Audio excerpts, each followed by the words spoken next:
Gracias a ti, Víctor, gracias a David Gómez Álvarez por la invitación, gracias a todos los organizadores por la invitación. Es un honor, sin duda, estar participando en este Foro Internacional de Políticas de Bienestar y Desarrollo. Bienvenidos a todos por estar en que es el primer panel del segundo día de este exitoso foro. El tema hoy es discutir, reflexionar, debatir de si existen o no y cómo se han avanzado en las políticas para alcanzar el derecho al bienestar. Se discutirá del desarrollo de capacidades y ampliación de oportunidades para el bienestar. Esas son las ideas centrales que se abordarán en esta sesión, donde se hablará también de temas relacionados a la medición del bienestar social y la determinación de políticas sociales. El objetivo, pues, será entender la importancia de estos conceptos multidimensionales enfocados a derechos y los cuales buscan desarrollar capacidades y ampliar oportunidades mediante distintas políticas redistributivas y progresivas. Ese es el tema y para ello tenemos aquí pues a verdaderos especialistas y estudiosos del tema. Me da mucho gusto agradecer que estén aquí a Bruno Frey, economista suizo, director del Centro de Investigaciones en Economía, Administración y Artes en Suiza. Bienvenido.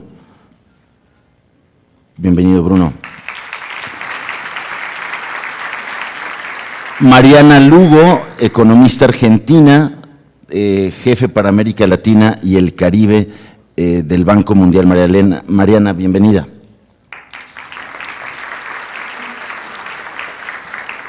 Estará también con nosotros vía video Graciela Tonón, politóloga argentina, profesora investigadora de la Universidad de Lomas de Zamora y de la Universidad de Palermo en Argentina, a quien tendremos aquí vía conferencia, ya que de última hora no pudo venir por cuestiones de salud. Bienvenido Enrique Cárdenas, economista mexicano, director ejecutivo del Centro de Estudios Espinosa Iglesias. Enrique, bienvenido. Y Graciela Teruel, economista mexicana, profesora investigadora de la Universidad Iberoamericana, especializada en medición del bienestar y evaluación de programas sociales y también académica de la Universidad Iberoamericana, donde es directora del Instituto de Investigaciones de Desarrollo Sustentable y Equidad Social. Bienvenida.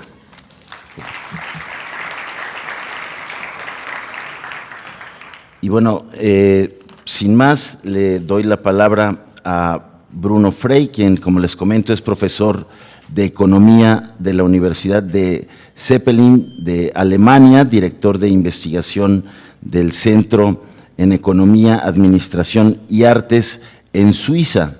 Fue profesor distinguido de Ciencias del Comportamiento de la Escuela de Negocios de Warwick en esa universidad en el Reino Unido del 2010 al 2013 y es jefe de redacción de la revista Kiklos. Bruno, bienvenido, adelante.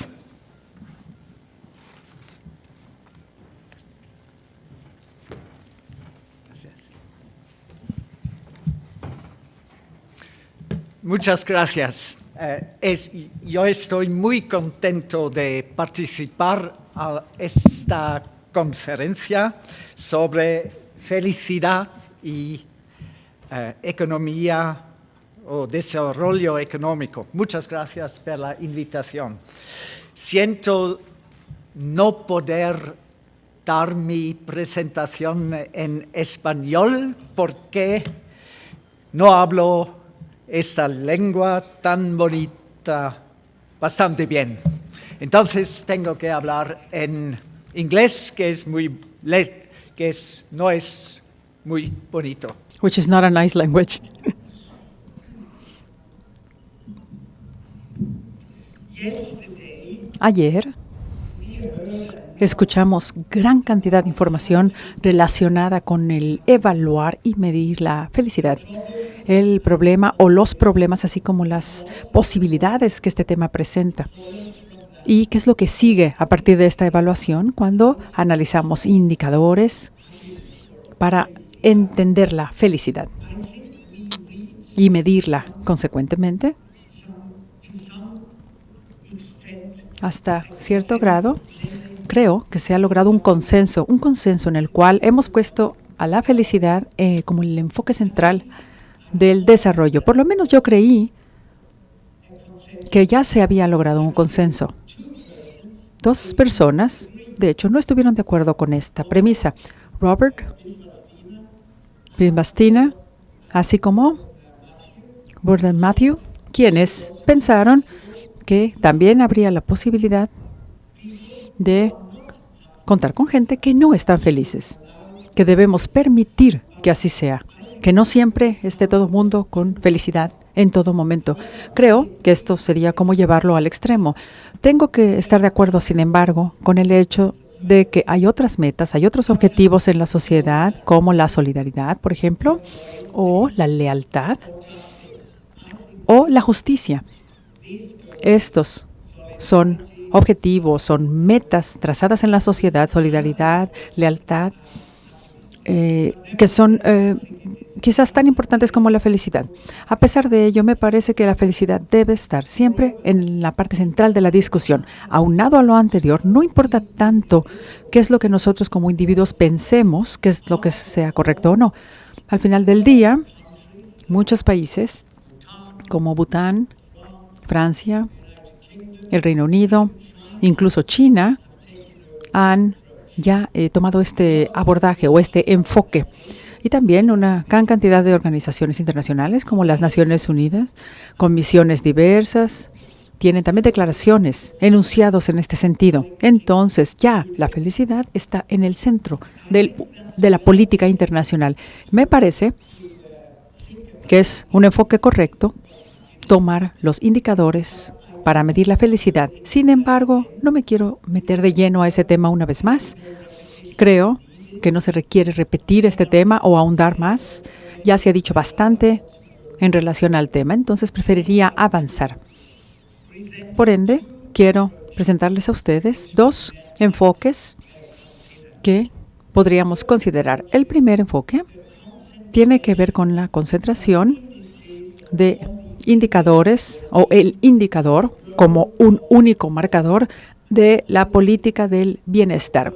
Una política, una meta, un objetivo trazado y único. El segundo enfoque, que difiere del anterior, es el enfoque en los temas reales, en los problemas reales que enfrentamos.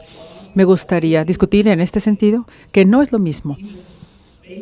Incluso tenemos diferencias básicas entre estas dos premisas. Cuando nos enfocamos en ideas reales, la felicidad se incrementa en forma indirecta por el hecho de que un gobierno o un individuo va a llevar a cabo las políticas correctas. Pero si estas son las correctas, en forma indirecta, la felicidad surge.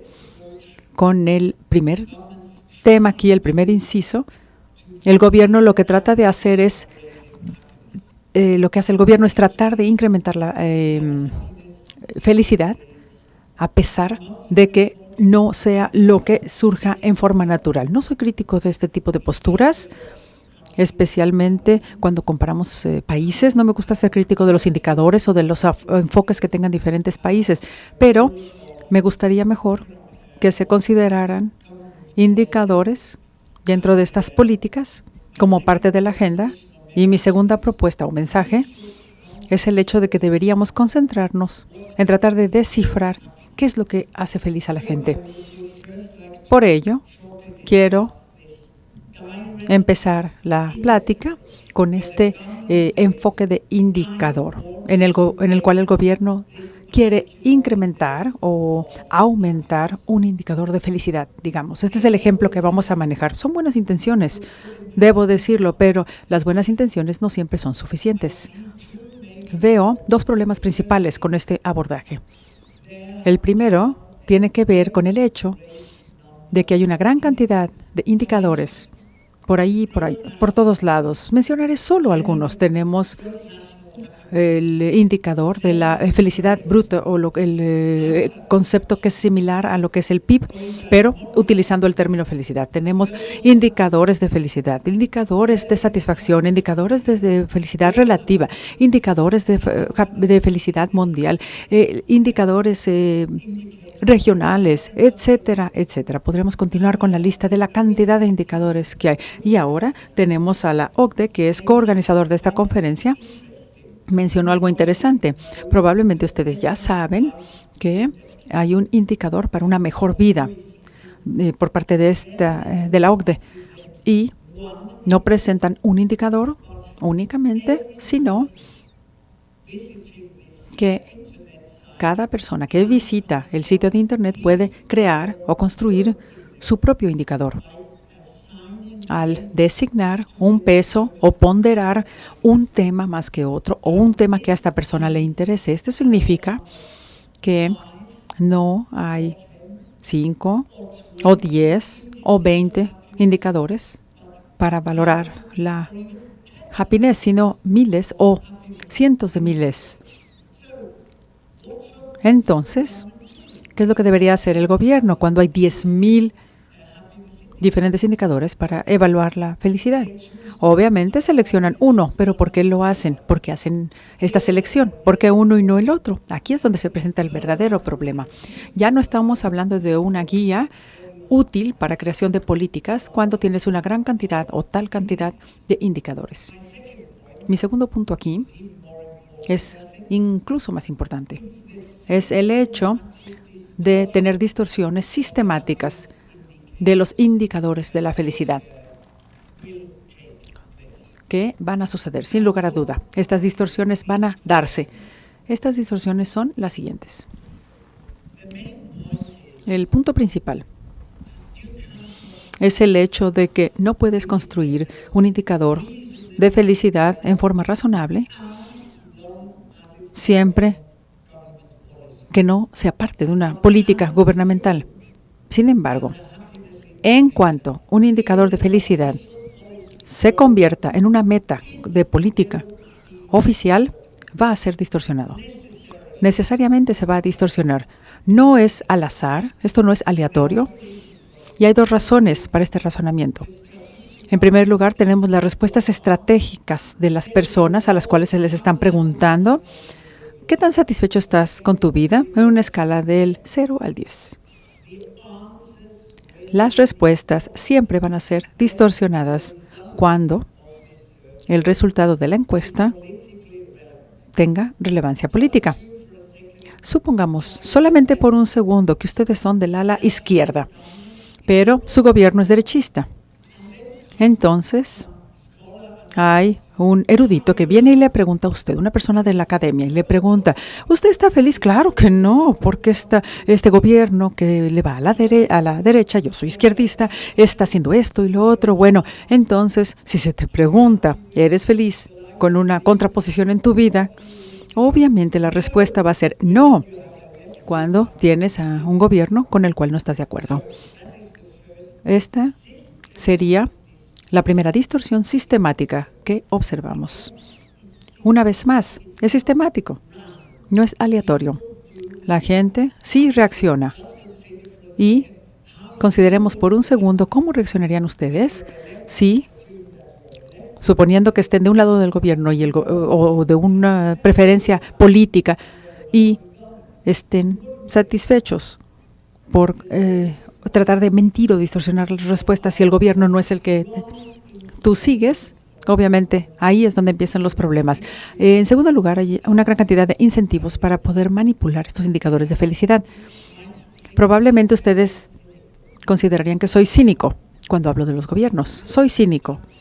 Pero observen el GNP, cómo es que es manipulado por todos los gobiernos.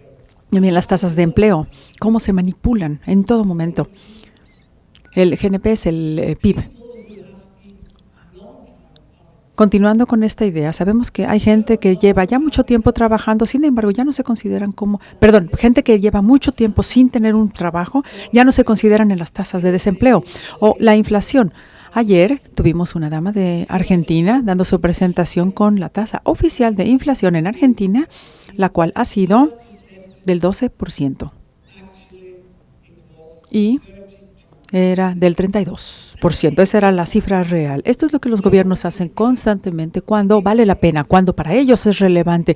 Hablando de un indicador de la felicidad, el cual es el concepto más generalizado que cualquier país podría tener, todos los gobiernos, incluso el suizo y el mexicano, el alemán, el norteamericano, todos los gobiernos del mundo van a manipular los resultados. Y cuando están en el poder, obviamente lo van a incrementar, lo van a elevar o maquillar en forma ascendente, aunque esto no haya beneficiado el bienestar de la gente. Lo único que hace es incrementar el indicador. Creo que debemos saber esto de antemano y no enterarnos después de que así ha sido o que así se ha manipulado. Tenemos que entender que la felicidad es la meta clave de un gobierno y obviamente el indicador pierde su papel como información en cuanto a cómo la gente verdaderamente se siente. Si no está dentro de las políticas, no tiene importancia entonces medirlo para la perspectiva del gobierno. Quiero compartir con ustedes lo que me parece que es lo mejor. Veamos primero los problemas. Este es mi enfoque. Veamos los problemas, los temas, qué es lo que no está funcionando bien o aquellos aspectos que no están tan mal, pero tratar de lograr un equilibrio entre lo que está bien, lo que está mal y concentrarnos en la relación entre la determinación de la felicidad y el resultado de la felicidad. Esto, obviamente, es lo que hemos descubierto con el paso del tiempo. Hemos estudiado intensamente en la investigación moderna sobre la felicidad. La pregunta es, ¿cuáles son los factores determinantes de la felicidad y cómo tienen una influencia exactamente sobre la felicidad y el bienestar? Podríamos tener una serie de factores estadísticos, ergonométricos, economistas, de índole académico, científico, bueno, una gran cantidad de cálculos con una gran cantidad también de variables para entender la felicidad. En mi investigación cuento con 31 variables que tienen una influencia en la felicidad. ¿Podríamos decir que solamente el ingreso es el que influye en la felicidad? No, no es así. Hay 31 variables importantes y debemos considerarlos en forma simultánea, no por separado. Rápidamente veamos cuáles son las perspectivas principales a partir de la investigación de felicidad. Y este es mi punto personal. Estoy dándoles mi perspectiva. En primer lugar, tenemos los determinantes económicos y, en primer lugar, el ingreso. Quiero preguntarles a ustedes algo. ¿Podrían, por favor, levantar la mano en caso de que piensen que la gente con mayores ingresos son más felices que aquellas personas que tienen menores ingresos? ¿Quién consideraría que este es un hecho? ¿Y quién tiene la postura opuesta, que la felicidad no tiene nada que ver con los aspectos materiales, con el ingreso? ¿Quién piensa eso? Gracias, la mayoría. Me temo que la mayoría está equivocada. Bueno, por una vez en la vida están equivocados. La mayoría normalmente siempre tiene la razón, pero no en este caso. Todos los estudios de los cuales tengo conocimiento, verdaderamente todos, descubren que aquellas personas con mayores ingresos son más felices. No es divertido ser pobre. Es terrible estar en esa posición. No sabes qué va a pasar a la mitad de la noche. No tienes un hogar donde vivir o no sabes con certeza qué les depara el futuro a tus hijos. ¿Qué pasa si estás enfermo? Estás en serios problemas. Cuando no tienes ingresos, cuando tienes dinero no hay problema. Te vas a un hospital privado y bueno, te solucionan tu problema y sales al día siguiente. Bueno, entonces ingresos son proporcionales a la felicidad. Sin embargo, la variabilidad también tiene un papel importante. Así, la asimetría es muy importante. Cuando tenemos el ingreso per cápita a la caída, hay un impacto importantísimo en la felicidad. La felicidad cae drásticamente. Mientras que cuando los ingresos se incrementan, estamos hablando de per cápita, la felicidad también se eleva, pero no en forma extensiva. Tenemos asimetría. A continuación tenemos la distribución o aspectos de distribución. Stefano Bertolini mencionó ayer durante su presentación. Estoy interesado en darles un dato muy divertido. Y esto es una pregunta. ¿Con quién se comparan ustedes? ¿Con quién se comparan ustedes? ¿Con los ricos o con la gente que tiene más dinero que ustedes? ¿O con quién se comparan? ¿Con aquellos que tienen menos dinero que ustedes? Hay una gran cantidad de estudios en este sentido y todos te van a decir que la gente trata siempre de compararse con aquellos que tienen más. Pero eso te da la infelicidad. Es una tontería compararte hacia arriba. Deberíamos de compararnos hacia abajo para sentirte mejor y vas a tener felicidad en forma automática. La pregunta es, ¿por qué la gente hace eso? ¿Por qué tiene esta conducta? Creo que tengo una teoría, pero no tenemos tiempo para explicarla.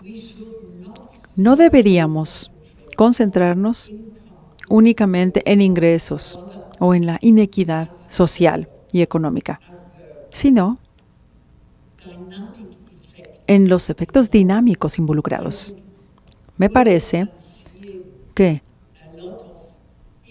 en vez de ver la inequidad en la sociedad, es peor aún no tener la oportunidad de poder subir, de poder ascender.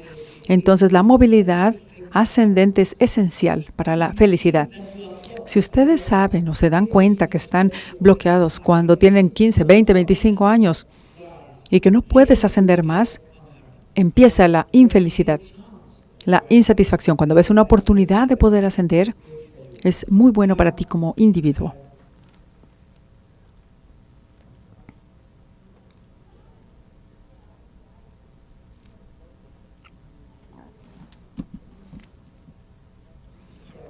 Una disculpa.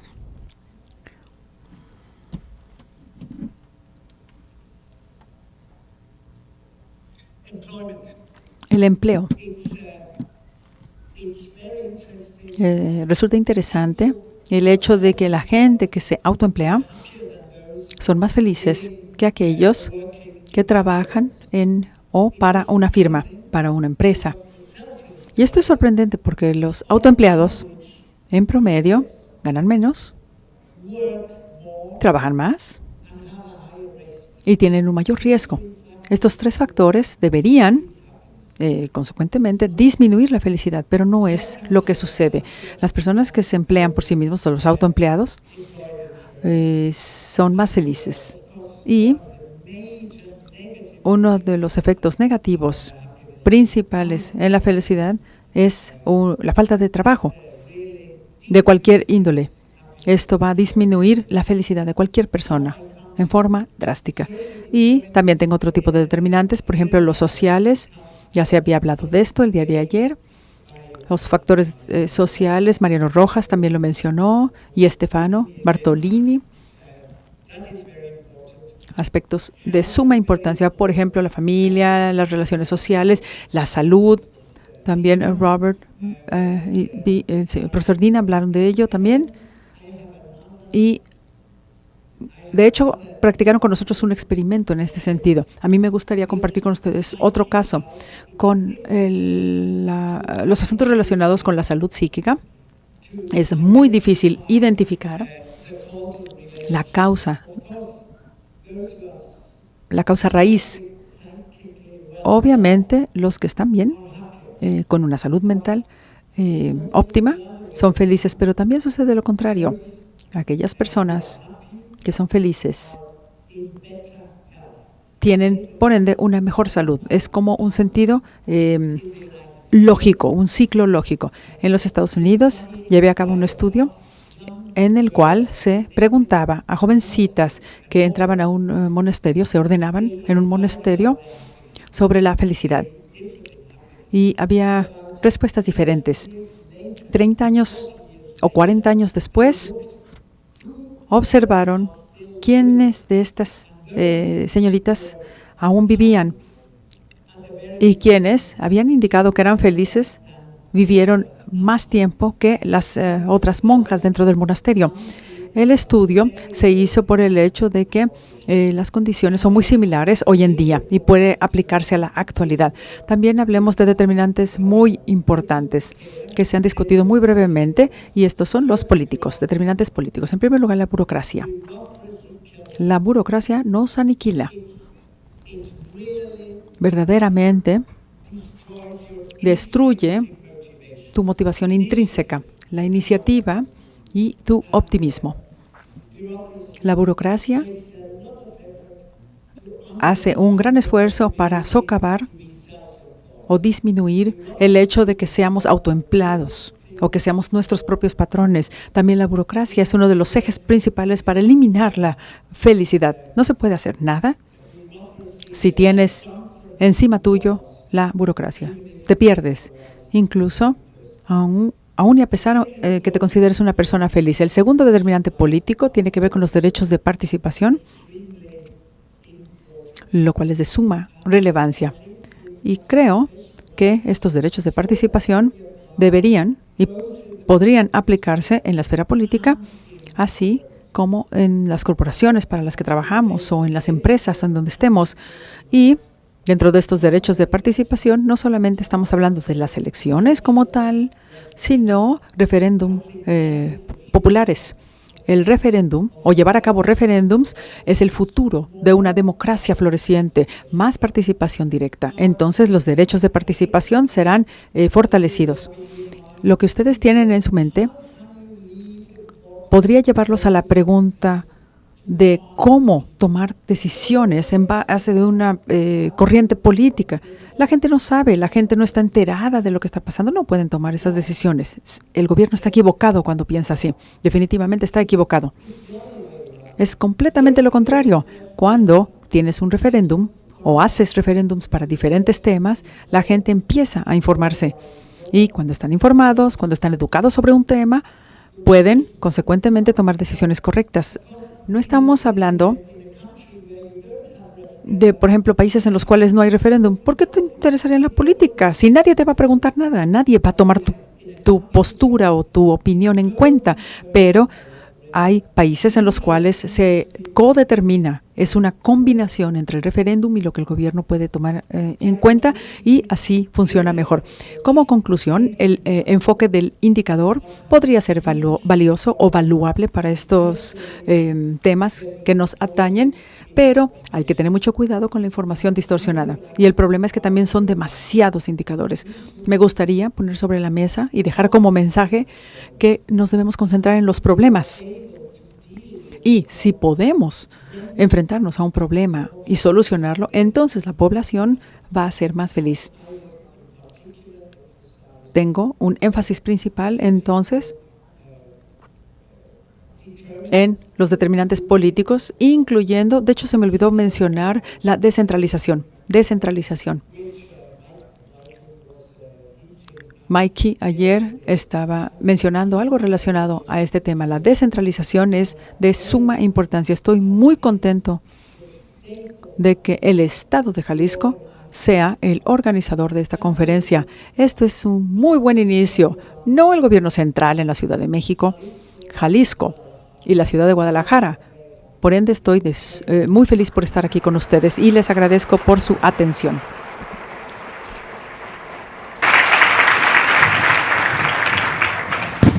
Bueno, gracias a Bruno Frey por este esfuerzo para cumplir en tiempo. Fue estrictamente puntual. Gracias, Bruno. Ahora toca el turno a Mariana Lugo, quien es economista del Banco Mundial, práctica global de pobreza. Actualmente trabaja principalmente en Bolivia y Paraguay. Mariana es argentina, tiene un doctorado en economía por la Universidad de Oxford y su investigación se centra en temas de medición de pobreza y desigualdad monetaria y multidimensional, desigualdad de oportunidades y movilidad económica. Mariana, bienvenida.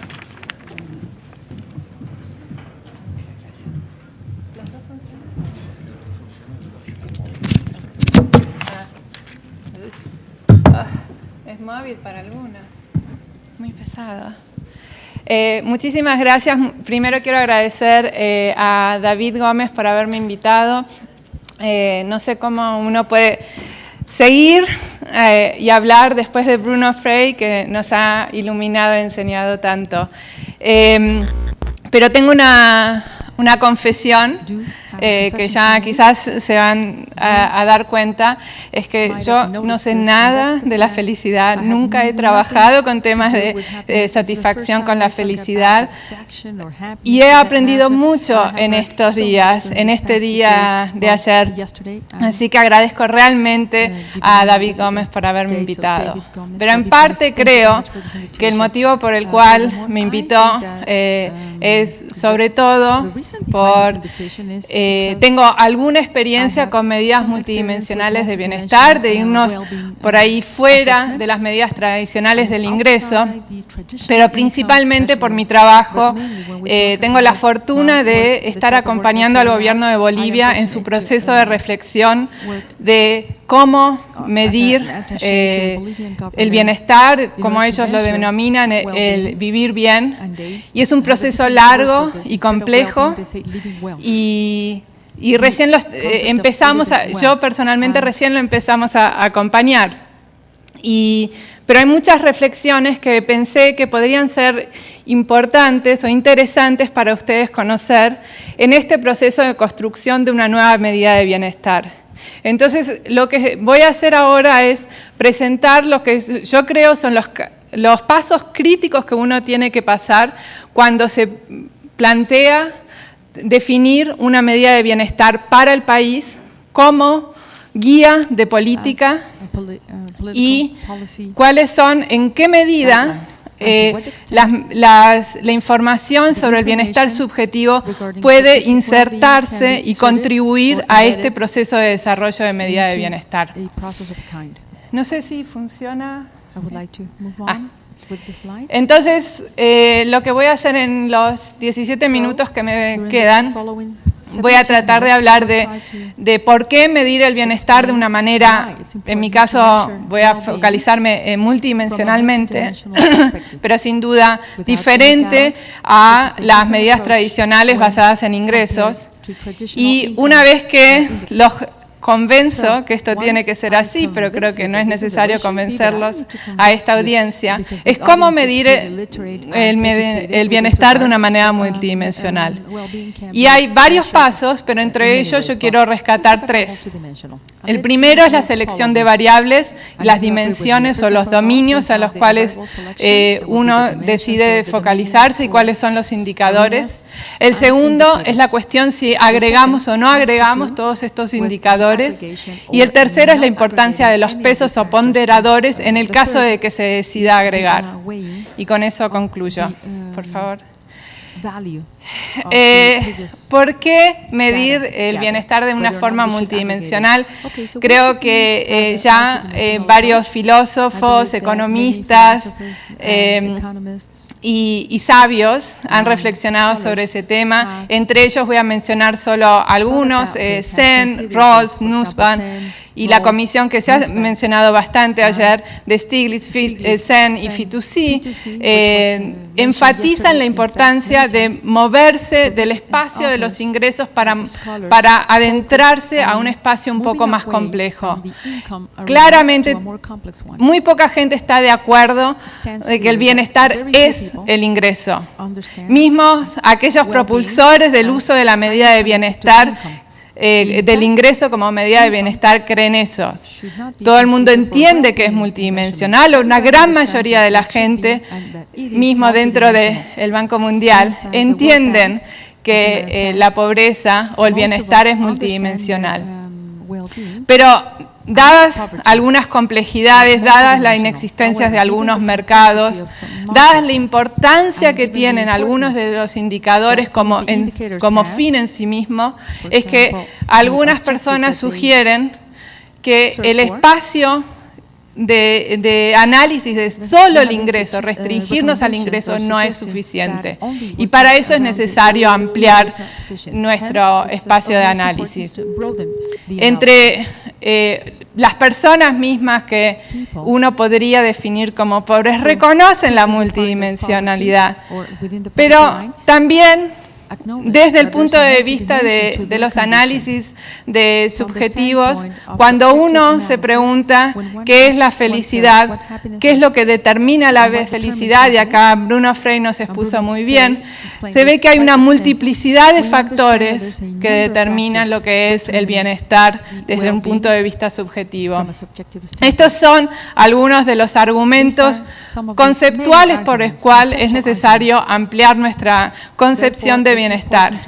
Pero también es importante reconocer que empíricamente las mediciones monetarias y no monetarias y las subjetivas no están perfectamente correlacionadas, porque si lo estuviesen, entonces volvemos al ingreso.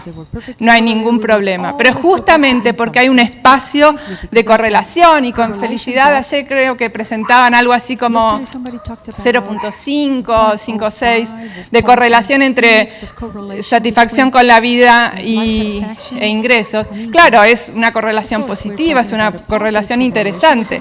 Hay un espacio en el cual, un 0.4, un 0.3, en cual la correlación no es perfecta. Y es este espacio que para el diseño de políticas es importante reconocer. Y es por eso que es importante ampliar nuestro espacio de acción. Y es por eso por el cual hoy en día muchos organismos internacionales y muchos gobiernos se están replanteando de cómo medir el bienestar. La siguiente. Los pasos críticos, como mencioné antes, son la selección de variables, la agregación o de estas variables indicadores, o en su defecto usar un portfolio de indicadores. Y la tercera que quiero enfatizar es la selección de pesos o ponderadores. Siguiente. En el primer paso, este es un paso fundamental y no es un paso fácil de hacer. Sobre todo cuando estamos hablando de definir el bienestar para un gobierno. Yo me he pasado varios años en mi cuarto investigando, diciendo cómo hacer análisis multidimensional, y muy fácilmente yo decía, bueno, pongo ingreso, educación, salud, y con esto basta y sigo por delante. Los gobiernos no tienen esa ventaja que como un estudiante uno puede tener. Es un proceso muy complejo que se tiene que tomar con mucha seriedad. Y es un proceso largo. Y yo lo estoy observando en cómo Bolivia está tratando de definir cuáles son las dimensiones importantes de bienestar. Y distintas personas adoptan distintos enfoques. Un enfoque que se usa mucho es basar la decisión en cuestiones normativas y usar nuestros pensamientos y nuestras reflexiones para seleccionar estas dimensiones. Por ejemplo, Marta Nussbaum se inspira en la teoría de capacidades para seleccionar una lista de indicadores para medir. Rawls usa su concepción de bienes primarios. México, como ustedes saben muy bien, habla de derechos sociales y se basa en la Constitución para decir cuáles son las dimensiones a las cuales les tenemos que prestar atención. Y Bolivia actualmente está usando un análisis de los saberes ancestrales para poder definir cuáles son sus dominios y dentro de sus dominios cuáles son sus indicadores. Un segundo enfoque es mucho más pragmático y es, por ejemplo, el que adopta Colombia. Colombia usa las medidas de bienestar como un instrumento de coordinación de políticas. Entonces, necesariamente, ya se tiene definido cuáles son las dimensiones. Son los ministerios con los cuales uno tiene que trabajar y quiere que exista la coordinación. O un tercer enfoque es hacerlo empíricamente y, por ejemplo, usar los análisis de bienestar como el de Bruno Frey para decir qué es lo importante, qué es lo que a la gente le importa cuando queremos saber si están bien o no. Por favor, la siguiente. Así que en este proceso yo veo 3 roles potenciales de la información sobre el bienestar subjetivo. Creo que uno lo puede adoptar como único objeto de medición, ya sea por una visión normativa que dice la felicidad es lo que importa, como hace de alguna forma el reporte de Naciones Unidas de Felicidad Global. Sin embargo, tenemos todos nuestros caveats, como bien lo han expuesto Gordon, Matthews y Bruno Frey. Una segunda manera que se puede usar la información de bienestar es para bienestar subjetivo, es para complementar otras mediciones más objetivas de bienestar, multidimensionales o no monetarias o no monetarias, como es el caso de Bután, que si bien se llama índice de felicidad, incluye cuestiones no monetarias que son muy relevantes. Y la tercera manera en la que podemos usar la información de bienestar subjetivo es, como lo sugería Bruno Frey, estoy como basándome en mi presentación en la suya, es como instrumento para seleccionar las dimensiones no monetarias. Si pueden pasar a la siguiente, por favor. Ok, definimos nuestras dimensiones, estamos de acuerdo, fue un proceso largo, 1 año, 2 años, lo que lleve. Y decimos, ¿qué hacemos con toda esta información? Quizás nos quedaron 2 o 3 dimensiones, pero quizás nos quedaron 68. Entonces, ¿qué hacemos con esta información? Una visión es presentar cada una de las dimensiones por separado, pero simultáneamente. Esta es una visión que, por ejemplo, Atkinson y colegas sugerían en un artículo en el 2002 para la LIU, y es un enfoque que se ha usado en el Banco Mundial y se usa mucho en el Banco Mundial. Es un enfoque que está favorecido o preferido por Martin Ravalion, expertos en temas de medición de pobreza. Pero un enfoque alternativo es agregar todas estas distintas dimensiones en un índice único. Y este es el enfoque adoptado, por ejemplo, por Naciones Unidas, tanto para el índice de desarrollo humano como para el índice de pobreza multidimensional. Y es el enfoque adoptado por el gobierno de Bután en su índice de felicidad, que básicamente lo que hace es agregar toda la información a través de los individuos y a través de las dimensiones en un solo índice. Y hay una visión intermedia que les voy a presentar en un segundo. Si pueden ir a la primera, a ver, pasemos. No, más. Me voy a saltear unas, porque era decir qué es lo que significa cada una. Una anterior, por favor. Me centro en la comparación de estas 2 opciones que son las más utilizadas. Cuando usamos un panel o un portfolio de indicadores, podemos usar toda la mejor información posible de cada uno de estos indicadores. Y no hay necesidad de ponernos a pensar cuánto ponderar cada una de estas dimensiones, lo cual es bueno realmente. Y hay diversidad de opiniones y no es necesario meternos en eso. Sin embargo, nos perdemos la información de cuántas deprivaciones sufre cada persona. No es lo mismo o bienestar, pero déjenme hablarme de privaciones en este momento. No es lo mismo que una persona esté deprivada en educación, otra en salud y otra en vivienda y otras en libertades en general, que la misma persona sufra las 4 deprivaciones al mismo tiempo. Esta información inevitablemente se pierde cuando usamos un portfolio de indicadores. Entonces, esto nos diría usar un enfoque de un índice. Y esto nos da un ordenamiento completo de todas las personas, de quién es el mejor y quién es el peor, cuál es el departamento que está mejor y cuál es el que está mejor, que es muy útil para hacer política. Y podemos captar esta intensidad de privaciones. Pero eso quiere decir que entonces tenemos que levantar la información en una sola encuesta y que se deben elegir los pesos y los ponderadores de cada una de estas dimensiones. Si pueden pasar a la siguiente, por favor.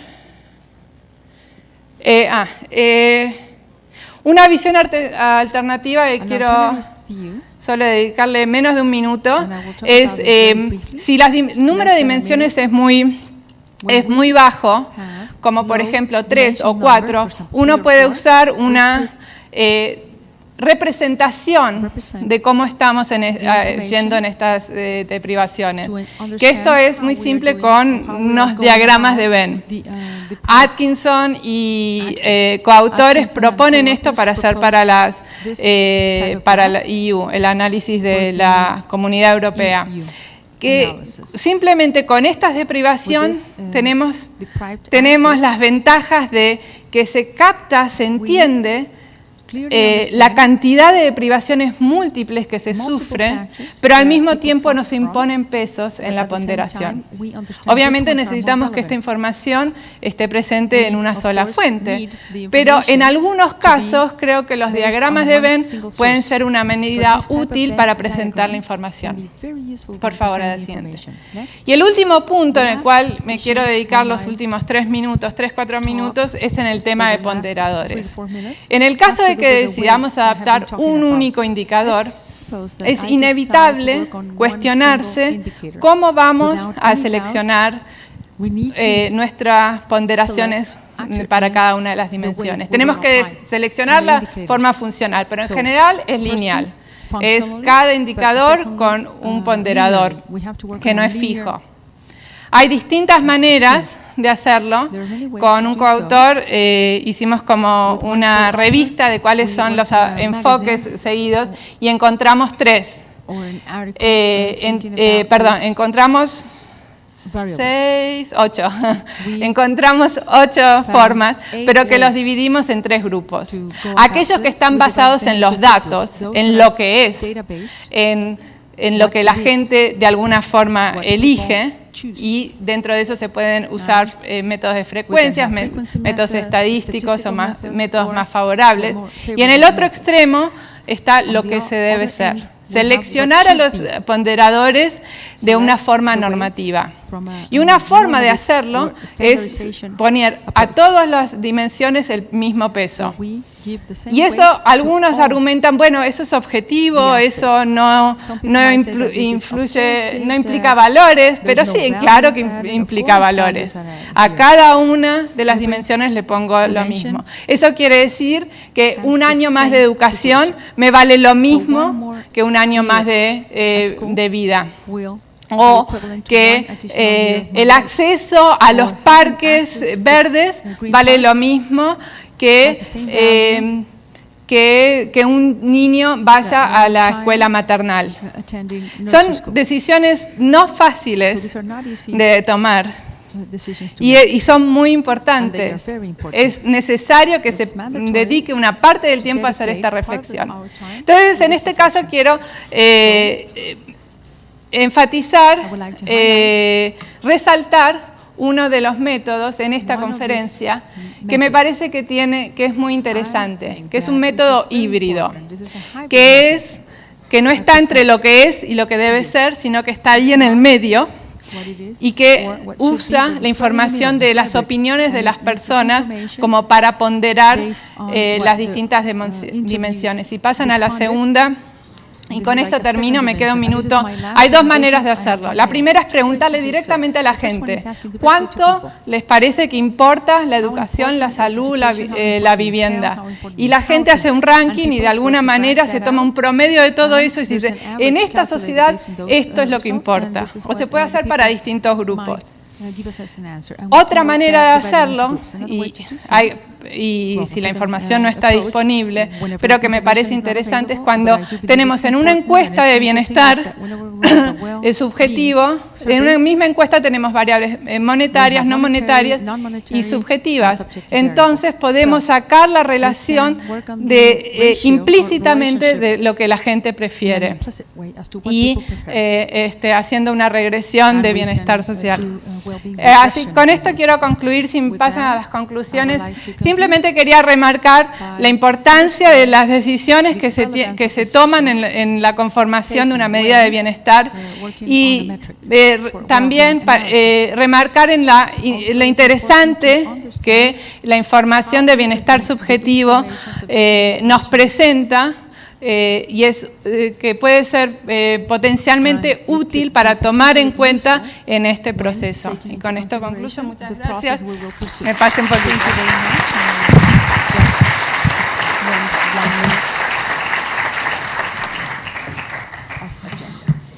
Gracias, Mariana. Toca el turno ahora a Enrique Cárdenas Sánchez.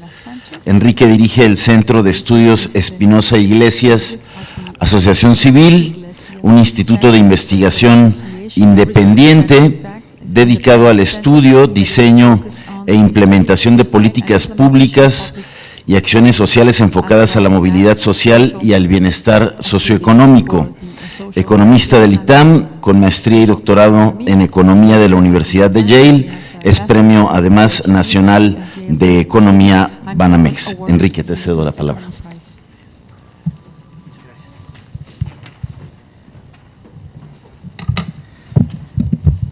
Muy buenas, buenos días, muchísimas gracias a los organizadores por esta invitación también. Y bueno, pues al igual que mi colega de hace un minuto, yo tampoco me he metido en cuestiones de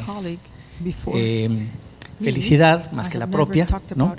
Y me gustaría, lo que voy a presentarles es un reporte que sacamos recientemente sobre movilidad social intergeneracional, que es uno de los elementos centrales de nuestro centro y que reporta lo que hemos estado viendo ya en 2 encuestas nacionales sobre movilidad social intergeneracional. Entonces, la que sigue, por favor.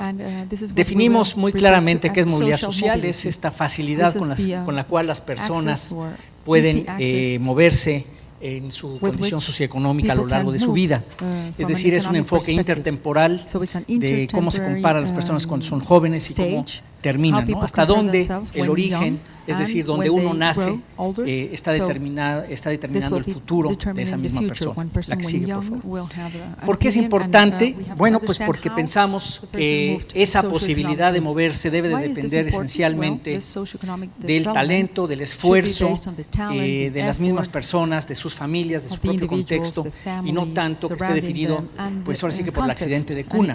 Es decir, como me gusta comentar, imagínense ustedes que va la cigüeña por ahí, ¿no? Que llega de París ahí medio tortoleando y pues trae a los chamacos colgados y de repente los va soltando donde sea, y pues ahí donde te tocó a ti caer de este lado o de aquel lado de Santa Fe, por ejemplo, en la Ciudad de México, pues ahí está tu futuro, en eso se define.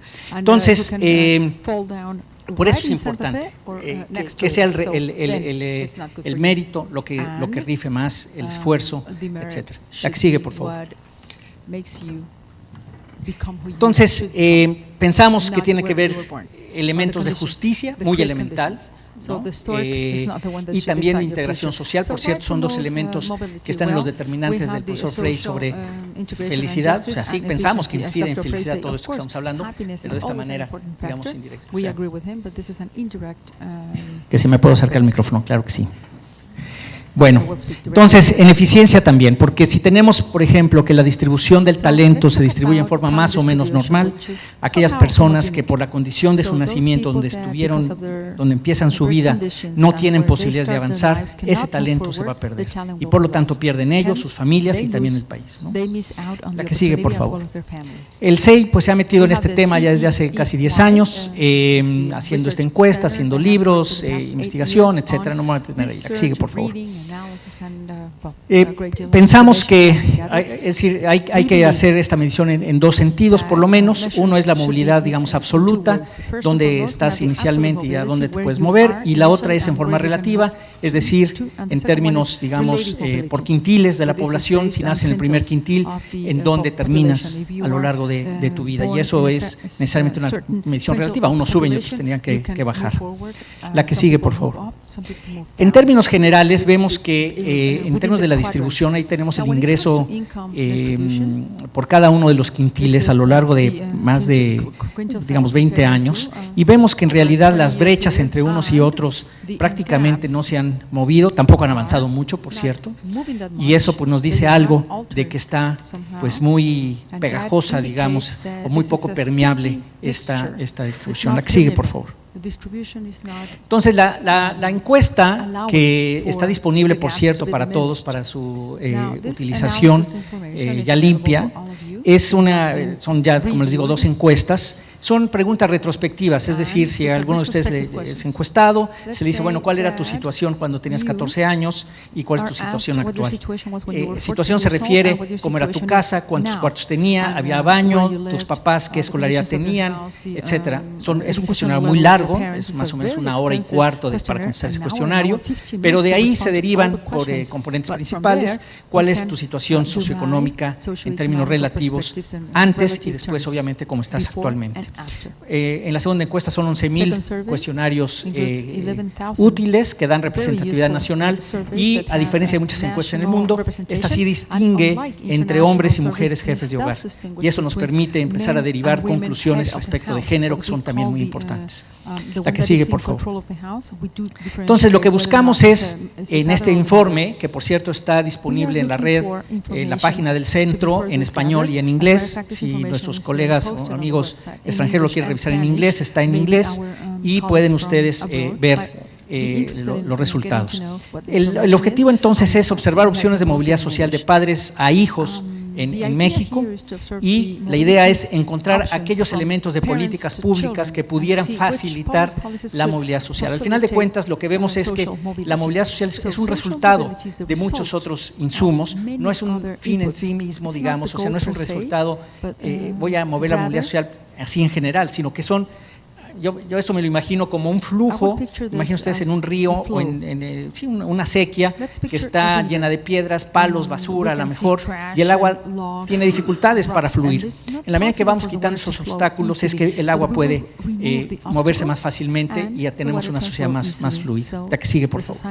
Entonces, el enfoque también es intergeneracional, como ya les decía, de una generación a la otra, y también ver si la posición de los hijos, cómo está determinada por la posición de los padres. Hasta dónde está determinada y qué es lo que la causa así. Muy bien, la que sigue, por favor. ¿Qué muestran los resultados en lo general? Primero que nada, muestran que hay en general bajos niveles de movilidad, no es muy sorprendente, esto a nivel internacional se puede ver, ahorita les voy a dar algunas cifras, que tenemos en los estratos medios, y aquí voy a estar enfocándome todo el tiempo a quintiles de la población. El primer quintil, el más pobre, así hasta el quinto quintil, y vemos que en el 2, el 3 y el 4 hay relativamente más movilidad que en los extremos. En los extremos hay poca movilidad, para arriba y para abajo, como vamos a ver. La que sigue, por favor. A nivel internacional vemos entonces que en el del quintil más pobre, en el caso mexicano, ahí en naranjita, el 48% se mantiene en ese quintil más pobre una generación después. Es decir, nace pobre, 48 de cada 100 se quedan exactamente en ese mismo quintil.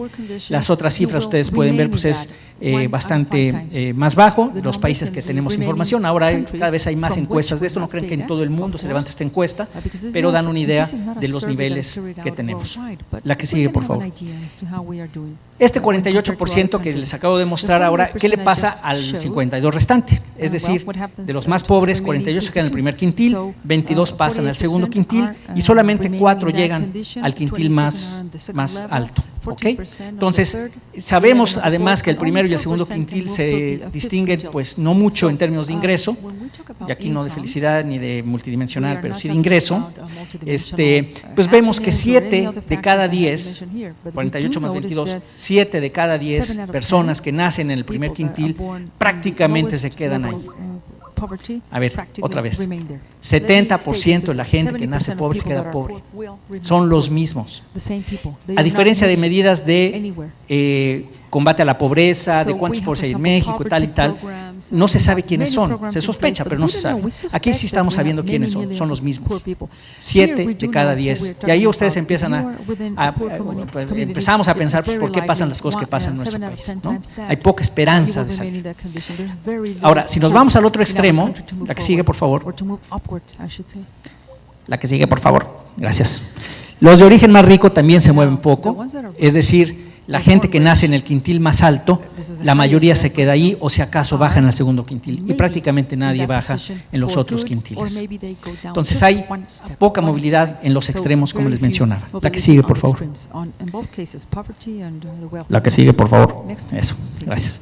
Ahora, si nos vamos a la percepción, en la encuesta también viene estos elementos de percepción. En general existe que la percepción de que nos hemos quedado más o menos igual, aun cuando en realidad ha habido cierta movilidad. Existe la percepción de que nos hemos movido más cuando la situación inicial es de pobreza, o sea, hay una percepción de que nos va un poco mejor de lo que en realidad nos va, pero se percibe también que se llega menos lejos que lo que en realidad ocurre. Si el origen está en el quintil más alto, se percibe que se ha caído más que lo observado, pero no está equivocado, pero no se ha llegado tan abajo. Entonces déjenme darles algunos datos, nomás recordemos los anteriores, la que sigue, por favor. Bueno, no sé si se alcance a ver, pero bueno, lo que uno puede ver en esa matriz es justamente cuánta gente quedaba en el primero, ¿no? Y cuánta gente pasaba al segundo. Se acuerdan que era 48%, aquí tenemos que es un porcentaje menor. Entonces están pensando que no se quedaron tantos ahí, sino que avanzaron al segundo quintil. Entonces por eso digo que hay una percepción de que las cosas van mejor. Pero al revés, cuando estás también arriba, sí piensas que bajaste, cuando en realidad no bajaste tanto. La que sigue, por favor. Si nos vamos a algunos de los condicionantes o los determinantes de esta permeabilidad de la sociedad, pues evidentemente uno de los temas fundamentales es la educación. Y aquí es cierto que los niveles de cobertura han aumentado significativamente en el país, pero y ahí vemos que el origen, es decir, cualquier persona, no importa si es pobre o rica, llega por lo menos a primaria, muchos llegan a secundaria, pero de ahí se empiezan a estancar. En cambio, el origen sí cuenta mucho para poder llegar a la prepa o a la universidad. La que sigue, por favor. Este es, por ejemplo, qué le pasa a las personas que nacen en el primer quintil de la población. 11% se queda sin estudios, 28% con primaria incompleta, 33% primaria, 16% secundaria y solo 5% llegan a la universidad. ¿Okay? Entonces, como ven, se concentra mucho hasta secundaria, es decir, 89% no pasan de secundaria. ¿De acuerdo? La gente más pobre. La que sigue, por favor. Al revés, la gente más rica no baja de prepa prácticamente. Unos cuantos llegan a secundaria, pero en general no bajan de prepa. Y esto empieza a darnos ya una idea de cuál es esta trampita o trampota de la educación. Es decir, si la gente pobre no pasa de secundaria, la gente rica no pasa, rica entre comillas, porque tampoco crean que todo el primer quintil es rico, ¿no? Pero bueno, del primer quintil no baja, o el más rico, no baja de prepa y los ingresos están muy correlacionados con el nivel de estudios, la que sigue, por favor, que es, por ejemplo, aquí. Uno ve que los ingresos empiezan a crecer mucho a nivel de preparatoria y de universidad, evidentemente. Entonces, una mala educación, o sea, una educación que no te permite, o por las razones que sean, si una persona que nace pobre no puede llegar a la prepa, a la universidad, pues está automáticamente destinada a no tener los ingresos que provee una carrera universitaria o en la preparatoria. ¿Sí? Y al revés igual, es decir, una persona que nace en un quintil superior, pues va a tener ingresos altos simplemente porque los estudios que va a tener son al menos de preparatoria. Entonces, hay una especie como de trampa, es una, digamos, una reproducción de la desigualdad a partir del propio sistema educativo que traemos. Por eso es tan importante. La que sigue, por favor. También uno puede ver que la educación por la condición de la educación del padre es muy importante. Es decir, entre más estudios tenga el padre, más estudios va a tener evidentemente los hijos. Uno trata con sus hijos de que tengan la educación, por lo menos la que uno tuvimos, ¿no? La que uno tuvo, por lo menos uno quisiera eso para sus hijos. La que sigue, por favor. En la parte ocupacional tenemos resultados semejantes, no me voy a entretener, esto es más para los sociólogos, menos para los economistas, pero es más o menos el mismo resultado. Es decir, para pasar de actividades manuales a no manuales, le cuelga. Se pueden pasar entre manuales y manuales de ciertas calificaciones, o de no manuales de ciertas calificaciones, pero brincar la frontera es donde hay muchas dificultades. La que sigue, por favor. También en la parte de hombres y mujeres, en género, hay aquí problemas bastante fuertes. Hay, digamos, movilidad de la mala para las mujeres. Es decir, si nacen en el quintil más alto, es más fácil que caigan, y si nacen en el quintil más bajo, es muy difícil que salgan de ahí, digamos, en relación con los hombres.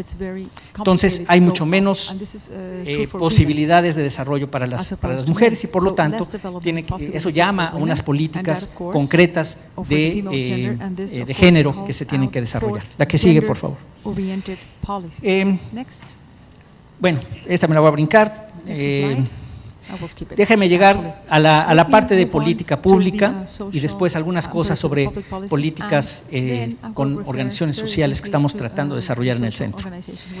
En principio, ¿cómo lograríamos esa movilidad social? Bueno, pues desde luego tiene que haber igualdad de oportunidades y de condiciones de competencia, es decir, esa, muy al estilo Zen, esa libertad de poder ejercer las capacidades debe ser real, tiene que haber posibilidades, y tiene que haber una condición de aseguramiento, es decir, mecanismos de protección que eviten que la condición socioeconómica se herede de una generación a la otra.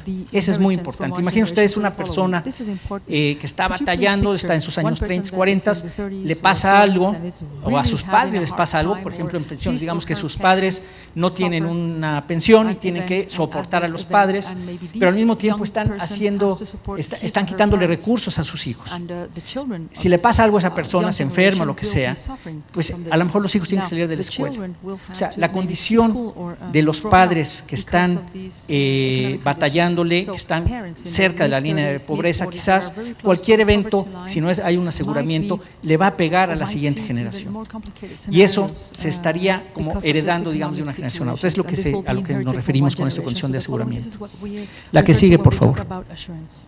Vemos como 4 grandes cosas que se deberían de estar haciendo. En primer lugar, una intervención temprana universal, es decir, se ve claro que lo que sucede en los primeros años es fundamental. El gobierno mexicano no le da mayor importancia a eso. Si uno ve, por ejemplo, el gasto público que se destina a programas para edad temprana es nada. Y si uno ve el costo-beneficio de ese tipo de acciones, estamos realmente muy mal invirtiendo ahí. Entonces, tiene que ver con nutrición, con acceso efectivo a la salud, con que haya guarderías de calidad, educación de los padres, parentalidades, ¿no? Formación parental, que pudiéramos entonces asegurar que por lo menos esa desigualdad no se reproduce en los primeros años de vida, porque si no se ataca eso, sí va a haber un problema. Vamos, se va a estar reproduciendo ese problema hacia adelante. La que sigue, por favor.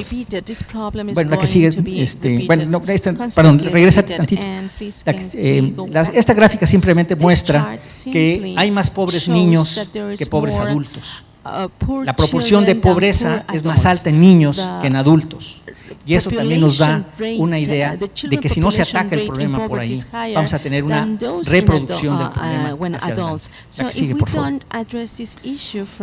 La segunda parte, digamos un segundo cuadrante, puede ser es la educación básica y media, en donde necesitamos lograr mucho mejor calidad, de modo que el origen no condicione el acceso, como les decía, a la preparatoria, a la universidad o a las escuelas técnicas, digamos, media superior, ¿no? Ahí necesitamos evidentemente mejor calidad, acceso efectivo, que puede tener que ver con becas, con otra serie de cosas, pero el chiste es que no se interrumpa la deserción, por ejemplo, que hay en las preparatorias, que es escandalosa. ¿Cómo le haces para bajar esa deserción? En fin, o sea, que haya flujo completo hacia arriba, y obviamente pues eso va a requerir mayor cobertura, mayor calidad, etc. Entonces la parte educativa es fundamental, pero que rompamos ese ciclo de interrupción que tenemos ahí en medio. Ya casi termino. La que sigue, por favor. Una serie de políticas de discriminación positiva hacia mujeres en términos de favorecer el ingreso de más mujeres al mercado laboral, establecer acciones complementarias que eliminen barreras culturales que existen en la Ley Federal del Trabajo. Hay muchas, en fin, en muchos lugares hay cosas que podríamos hacer concretitas para facilitar el acceso de la mujer al mercado de trabajo y a su propio desarrollo. La que sigue, por favor. Aquí también se muestra nada más cómo por ejemplo, en la parte cultural, el condicionamiento de participación laboral femenina de acuerdo con la educación del padre, es decir, entre mayor escolaridad tenga el padre, es mucho más probable que las mujeres estén participando en el mercado laboral. También se ve con relación a la madre y sobre todo a la suegra, pero ya no voy a meter en detalle. Sí, de verdad. Entre mejor escolaridad tenga la mamá del esposo, hagan de cuenta que mi mujer, ¿no? O sea, mis hijas van a tener más chance de avanzar si mi suegra, perdón, si mi mamá trabajaba. Cosas así se ven en este tipo de estudios. Hay mucho más chance. ¿Por qué? Pues porque se están transmitiendo valores culturales, ¿no? De qué hay que hacer. La que sigue, por favor. Y finalmente, en la parte de protección social, que son establecer mecanismos de protección social universal, acceso efectivo a la salud, acceso efectivo a la pensión universal, seguro de vida e invalidez, transferencias focalizadas a la gente más pobre, etc. O sea, sí hay una parte muy importante de política pública en ese sentido. Pero hay una parte también, la que sigue, por favor, la que sigue, por favor, en esto de la percepción de la gente. La percepción de la gente en términos de cuáles son las causas de pobreza y cuáles son las causas de éxito. Y aquí tiene que ver una parte más subjetiva, pero la misma encuesta lo mide. La política pública es fundamental, pero se percibe que cada individuo, familia y comunidad tienen gran incidencia en su propio futuro. Y chequen estas cifras, por favor. La que sigue, y ya con eso va a terminar. Aquí cuál es la percepción de la gente, y son muchísima gente encuestada, por las causas de pobreza. Si ustedes pueden ver, alcanzan a ver la lista, que igual no la alcanzan a ver. Bueno, la que está más larga, la más importante es flojera, falta de educación, falta de empleo, y así se van hacia atrás. O sea, hay mucho que tiene que ver con uno mismo. Si nos vamos a la parte de éxito, la que sigue, por favor, vemos que lo principal en términos de éxito tiene también que ver con uno mismo, con el trabajo que uno realice, con su propio esfuerzo. Y esto nos da pistas a que la política pública es fundamental como para poder poner, digamos, el andamiaje institucional adecuado, ya termino, pero tiene mucho que ver con las decisiones personales, con el que el abuelo no ponga obstáculos a que la nieta vaya a la escuela, por ejemplo, y que vaya a la secundaria porque si no a lo mejor se nos embaraza la niña, ¿no? O sea, ese tipo de cosas que están ahí y que son muy importantes. Y uno lo puede ver en ese sentido y me parece que no nomás debemos de enfocarnos a la política pública, sino también a la acción colectiva, a la acción social que puede tener efectos importantes sobre el desarrollo de la gente. Y con esto, ¿sí? ¿La que sigue? Ya terminé. Muchas gracias.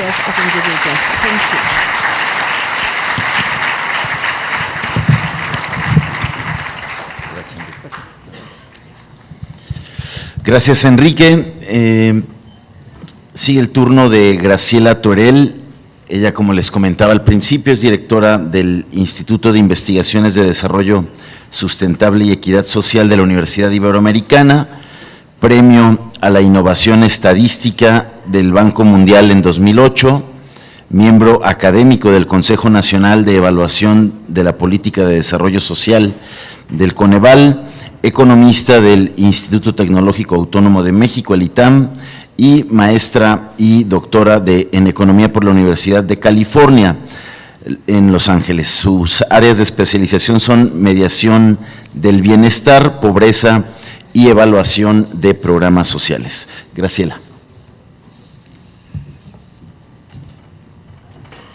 ¿Quién le va a cambiar? ¿Los hablamos? Le voy diciendo. Okay.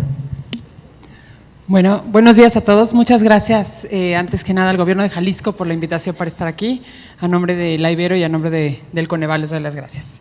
A mí me pidieron que hablara de la medición multidimensional de pobreza en México y lo voy a hacer, nada más que antes de comenzar quisiera tocar un punto que tiene que ver en general con la medición del bienestar, que es lo que nos trae a este foro. Y cualquiera que esté interesado en medir el bienestar está preocupado porque esa medición del bienestar que se haga de forma correcta, se haga lo mejor posible. Y yo tanto en la parte de medición objetiva como de medición subjetiva veo que hay un reto muy importante y es medir lo que vayamos a medir, pero medirlo bien. Por ejemplo, en el caso de medición subjetiva, yo dirijo una encuesta y en pruebas pilotos que nosotros hicimos probando los diferentes módulos de esa encuesta, nos dimos cuenta que dependen mucho las respuestas que nos den las personas del contexto en el que estemos. Y pongo un ejemplo. Por ejemplo, en la zona de Oaxaca, en la zona mazateca de Oaxaca, que es uno de los estados más pobres de México, nosotros llegamos con el módulo del estado subjetivo de salud y le preguntábamos a un señor que claramente tenía un estado de salud deplorable, se le podía ver físicamente, tenía los dientes de hecho podridos. Y le preguntamos, señor, en una escala de 1 al 5, la típica pregunta que uno hace en las encuestas, ¿cómo se encuentra su estado de salud? Bien, muy bien, mal, regular, etc. Y el señor decía, no, muy bien, estoy realmente bien. No, y realmente era obvio que la persona estaba mal. Sin embargo, cuando uno hace la misma pregunta en la Ciudad de México, en una zona de altos ingresos, a la típica señora de las Lomas, le pregunta, ¿cómo está su estado de salud? No, yo realmente me encuentro muy mal porque hoy tengo una jaqueca terrible, ¿no? Entonces, depende mucho del contexto las respuestas que uno recibe, sobre todo en este tipo de mediciones subjetivas. Pero también cuando uno mide cuestiones más bien objetivas, como pudiera ser el ingreso, también encuentra uno que hay muchísimas complicaciones para hacerlo. Pongo también un ejemplo en un caso que viví aquí en México y estábamos llevando a cabo estudios de evaluación del programa Oportunidades, ahora Prospera, y nos dimos cuenta que la gente aprende y aprende muy rápido qué es lo que tiene que decir. Cuando uno llega a los hogares y les pregunta cuál es el ingreso, todas las personas nos contestaban, esto es en una encuesta que hicimos en el estado de Morelos, nos contestaba 4,000 pesos, 4,000 pesos, 4,000 pesos. Después de 20 hogares que entrevistamos dijimos, bueno, ¿por qué todo el mundo nos contesta lo mismo? Nos dimos cuenta que es pues justo el corte para el cual puede seguir perteneciendo o no al programa. Entonces, bueno, aquí el único mensaje que yo quería dar es hay que medir, independientemente de si es objetivamente o subjetivamente, lo que midamos hay que tratar de medirlo bien y hay que tener cuidado. Ahora sí voy a empezar con la que sigue, medición de pobreza, la medición de pobreza en México, la que sigue. ¿La que sigue? La que sigue. Ok. ¿De dónde nace esta medición de pobreza de México multidimensional, que es bastante reciente? Antes en México existían muchas mediciones de pobreza que decían que la pobreza en México iba desde 10% hasta 90%. Era realmente un rango impresionante y no se sabía exactamente cuál era la verdadera medición de pobreza. En el 2004 se crea la Ley General de Desarrollo Social, que crea al Coneval y le manda a este instituto que haga dos cuestiones principalmente. Uno, llevar a cabo la medición de pobreza oficial en México y dos, llevar a cabo la evaluación de la política de desarrollo social y sus programas sociales. Este consejo es sui generis en el tanto que está constituido por 6 académicos y un secretario ejecutivo en su consejo, en su órgano de decisiones. Le manda al Coneval que lleve a cabo la medición de pobreza utilizando ciertas variables que tienen que ver con el ingreso, por supuesto, calidad de espacios de la vivienda, acceso a servicios básicos, rezago educativo promedio, acceso a servicios de salud, acceso a la seguridad social y acceso a la alimentación, la que sigue. Y manda una octava dimensión que tiene que ver con el grado de cohesión social, que el Coneval la deja a un lado por cuestiones de que no tiene que ver directamente con la medición de los individuos o de los hogares, sino más bien con una cuestión territorial. Le mandata también que esta medición se tiene que llevar a cabo cada 2 años a nivel estatal y cada 5 años a nivel municipal. Para la construcción de la metodología tardó el Coneval aproximadamente 4 años en sacar una medición y se siguieron un montón de procesos, se consultó a expertos nacionales e internacionales, se le pidieron propuestas específicas a expertos también para llevar a cabo las mediciones, se consultaron todo tipo de indicadores, se empezó a diseñar una encuesta específica para llevar a cabo la medición, se discutieron las propuestas en foros abiertos con académicos y no académicos y finalmente en el 2009 se llevó a cabo la presentación que les voy a presentar ahora. Esta es una medición que está basada en derechos humanos. Como ustedes saben, los derechos humanos tienen un montón de características inherentes, universales, inalienables, inviolables, etcétera, etcétera, etcétera. Y esta medición del Coneval está basada justo en esto. Son inherentes, quiere decir que son innatos a todos los seres humanos, universales, se extiende a todo el género humano en todo tiempo y lugar. Yo creo que tienen que seguir. Indisolubles es un conjunto que es inseparable de derechos indivisibles que no tienen jerarquía entre sí. Las características de la metodología, ¿cuáles son? Las dimensiones relevantes obviamente están basadas en derechos constitucionales en la ley. La unidad de análisis son los individuos, porque está de acuerdo con el derecho de universalidad. Los umbrales específicos para cada dimensión están basados en normas legales y criterios constitucionales. Los umbrales, la que sigue, yo creo que tienen que darle más rápido conforme vaya hablando, porque si no, me voy a tardar. Gracias. Umbrales, al menos una privación social, es el principio de indisolubilidad. Ponderaciones, todas las dimensiones son igualmente ponderables, porque estamos hablando de derechos. Fuentes de información, nos basamos en información provista por el INEGI, que es el Instituto de Estadística de México, y la forma funcional es aditiva. Obviamente, aquí voy a detener un minutito. Estábamos preocupados por decir, bueno, necesitamos utilizar 7 indicadores. ¿Qué hacemos? ¿Reportamos los indicadores por separado o construimos un índice? Y al final, como es una medición de pobreza que está dirigida realmente a orientar las políticas públicas, pensamos que era mucho mejor presentar solamente un índice, aunque cada vez que se publica la medición de pobreza, se publica también cada uno de los indicadores y su evolución por separado. Entonces, el enfoque de la metodología está basado en más bien como 2 ejes. Por un lado, los derechos sociales y por otro lado, el bienestar. Y es la conjunción de estos 2 espacios el que da origen a la medición multidimensional en México. Entonces, ¿cómo es esta medición? En el eje de las X's se miden los derechos sociales y en el eje de las Y's el ingreso que está correlacionado con el bienestar. Los derechos sociales, como les dije, es educación, salud, seguridad social, vivienda, servicios básicos y alimentación. Y el grado de cohesión social, como les dije, lo dejamos a un lado, lo reportamos aparte y tiene que ver con un aspecto más de territorio que más que de nivel individual.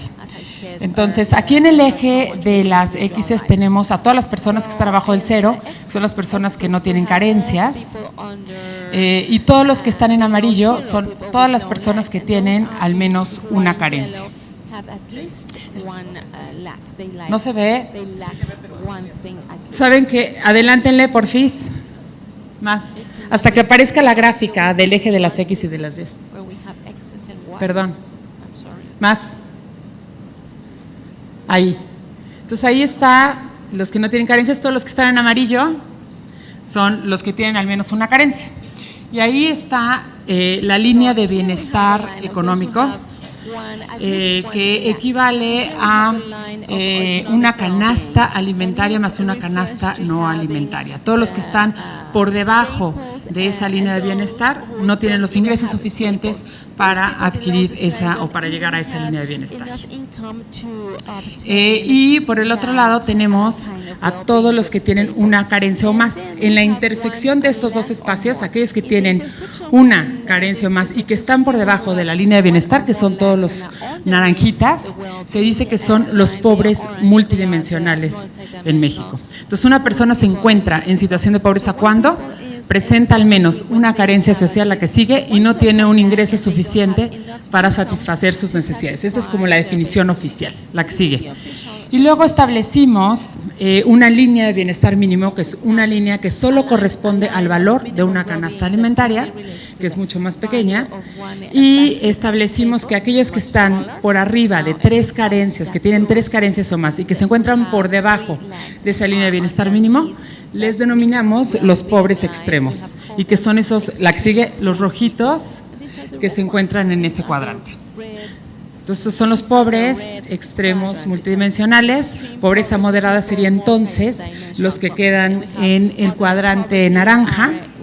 Y luego tenemos 2 cuadrantes adicionales, los que están los vulnerables por ingreso, cuyo ingreso está por debajo de la línea de bienestar, pero que no cuentan con ninguna carencia, y los vulnerables por carencia social, que tienen un ingreso por arriba de la línea de bienestar, pero que tienen alguna carencia. Y luego el cuadrante verde, que son aquellos que no son pobres, no tienen carencias, ni tienen problemas de ingreso. La idea es tener, con esta medición multidimensional, generar políticas públicas que muevan a la población de los cuadrantes que se encuentran del lado izquierdo hacia el lado derecho, hacia el cuadrante verde que nosotros vemos. Entonces tenemos aquí la que sigue. A la población de México está distribuida en todos los 5 cuadrantes que tenemos ahí. Y el Coneval presenta indicadores de porcentaje del número de pobres en México, pero también reconocemos que no es lo mismo ser un pobre multidimensional que está muy pegado a la izquierda que un pobre multidimensional que está pegado a la derecha. Entonces, tenemos también indicadores que toman en cuenta esto y ven la intensidad de la pobreza. ¿Cómo se determinan los umbrales? Y esto es una de las cuestiones, yo creo, que hace en más sui generis la medición de pobreza en México. En todos los casos se utilizaron criterios científicos. Cuando no se pudieron tener criterios científicos para identificar los umbrales, se consultó a las instancias correspondientes del gobierno federal que se dedican a la medición y al seguimiento de cada uno de estos temas. En la canasta alimentaria tomamos en cuenta, es una canasta moderna que toma en cuenta requerimientos calóricos y micronutrimentos. Toma en cuenta los cambios en los patrones de consumo que se dan a lo largo del tiempo, y también se hace una canasta para el ámbito rural diferenciada de una para el ámbito urbano. La que sigue. En la canasta alimentaria más la no alimentaria, pues toma en cuenta la alimentaria, y la no alimentaria toma bienes que son necesarios, cuya elasticidad de ingreso es menor a 1, y también se hace una, la que sigue para ámbito rural y otra para el ámbito urbano. Y de esta manera se definen las 2 líneas, la línea de bienestar mínimo y la línea de bienestar. ¿Ok? La que sigue. No voy a saltar esta. La que sigue. ¿Cómo se determinan? La que sigue. Vamos a determinar los umbrales de las carencias sociales. En términos de rezago educativo. En términos de rezago educativo dividimos a la población. La población que actualmente está ahorita en edad escolar, población de 3 a 15 años, tiene que estar asistiendo a la escuela. Si no asiste a la escuela, entonces presenta la carencia.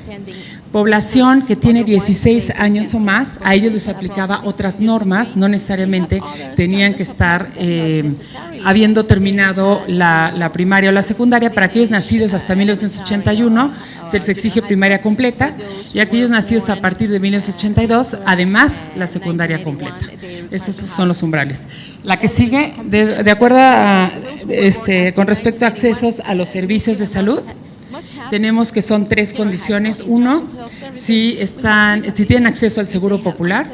2, institución pública de seguridad social, o si cuentan con servicios privados médicos. Con cualquiera de estos 3 se considera que no presentan la carencia. La que sigue, acceso a seguridad social. Aquí son 4. Acceso directo a la seguridad social, o por algún parentesco directo, o porque cuentan con servicios médicos por algún familiar, muerte del asegurado o contratación propia. O también, y esta fue una cuestión que estuvo muy en discusión con el gobierno anterior, si las personas pertenecían o no o recibían pensiones provenientes de programas sociales. Calidad de espacios de la vivienda, lo mismo, techos, material de desecho, lámina de cartón, muros en barro, barreque, pisos de tierra o hacinamiento. Con cualquiera de estos que tenga, la persona se considera que tiene la carencia. Acceso a los servicios básicos en la vivienda, la que siguen. Se toma en cuenta la calidad del agua, drenaje, electricidad y combustible. Ya no me voy a detener en esto. Y acceso a la alimentación. Medimos la seguridad alimentaria y diferenciamos a la población en dos tipos: los que tienen seguridad alimentaria y los que tienen inseguridad alimentaria, leve, moderada o severa. Los que tienen moderada o severa se considera que tienen carencia de acceso a la alimentación. Entonces, bueno, esta es en general la medición de forma muy esquemática. Estos son los indicadores de pobreza para México, que son los más recientes con los que cuenta México 2012. El año que entra vamos a tener indicadores para 2014, y así está distribuida la población mexicana. Hay 11.5 millones de personas en pobreza extrema, 41.8 millones de pobres moderados. Vulnerables por ingreso, hay 7.2 millones de personas en México, 33.5 millones de personas vulnerables por carencia social y 23.2 millones de población no pobre. La que sigue. Y les voy a enseñar aquí una de las ventajas que tiene la medición en México, es que la podemos agregar a nivel de entidad federativa. Aquí les estoy presentando cuál es el porcentaje de pobres en cada una de las entidades federativas. Como platicaba Mariana hace rato, nosotros lo agregamos, obviamente sintetizamos en un índice, y además es agregable a lo largo de las entidades federativas. La suma de las pobrezas de todas las entidades federativas nos da la pobreza total del país. Y entonces aquí tenemos el porcentaje, por ejemplo, aquí estamos en Jalisco. Podemos ver que a Jalisco no le fue tan bien del 2010 al 2012, pero tenía, por ejemplo, 37% de pobres y 39.8% en el 2012.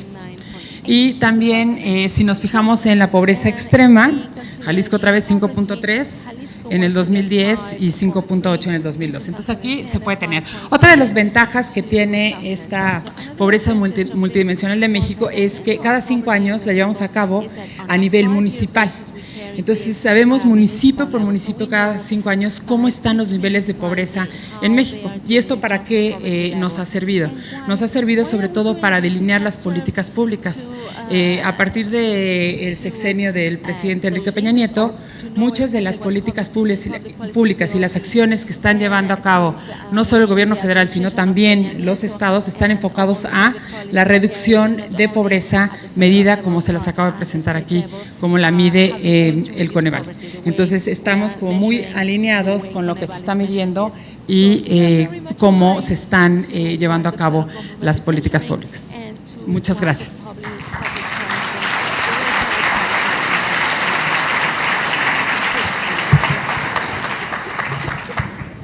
Gracias.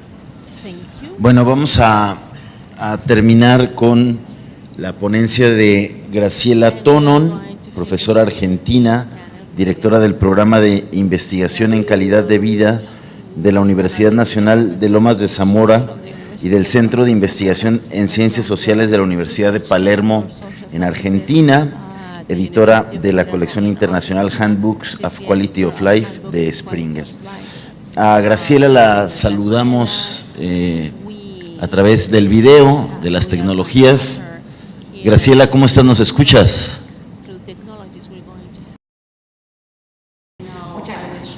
Bueno, el título que le puse son los sujetos como protagonistas de las políticas de bienestar.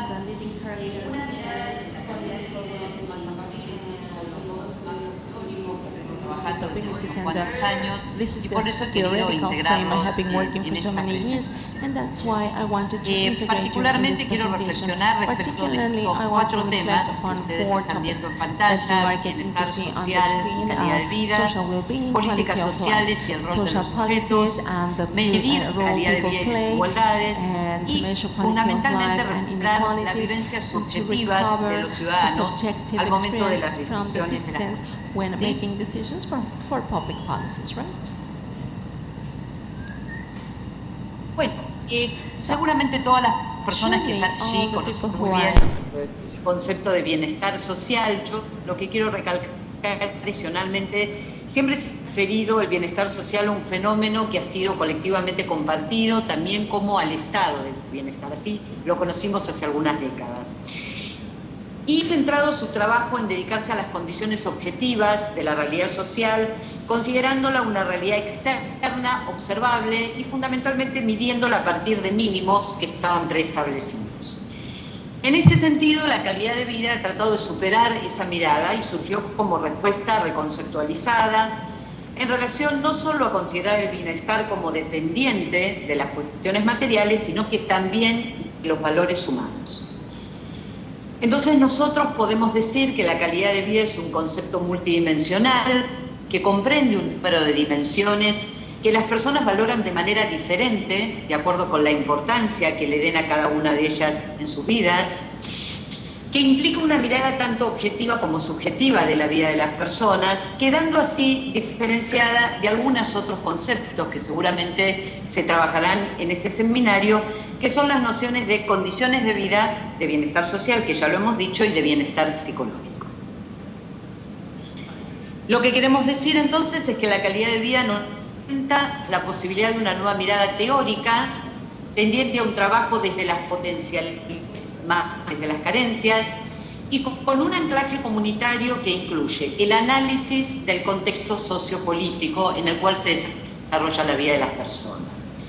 Para esta particular mirada, la persona que tradicionalmente había sido considerada como objeto de estudio pasa a ser considerada como sujeto, como protagonista, y esto la calidad política basada necesariamente en el respeto a los derechos humanos, colocándonos ante la necesidad de trabajar en forma integral.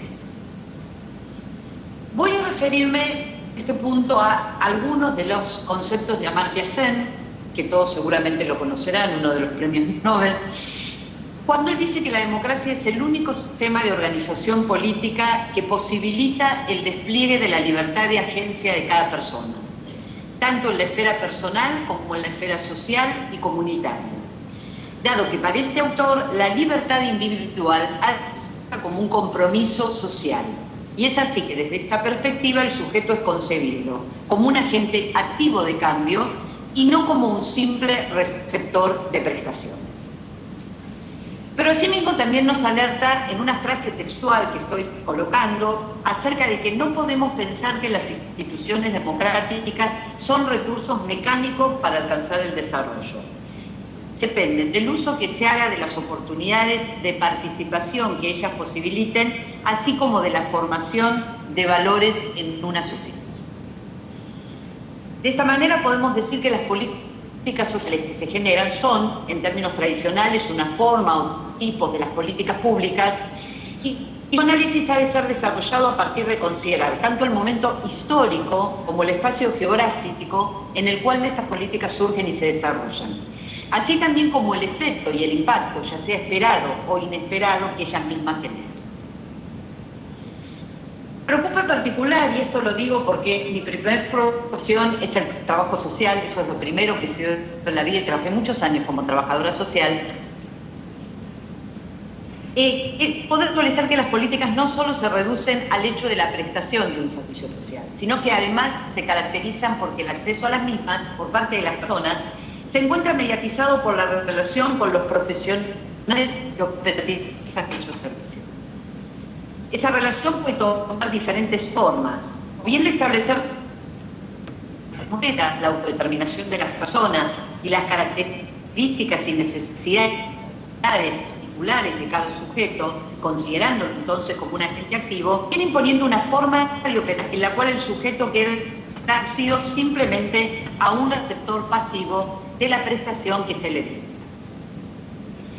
Esto nos lleva a reflexionar respecto de la forma en que se seleccionan los destinatarios y también de las distorsiones en esos procesos de selección.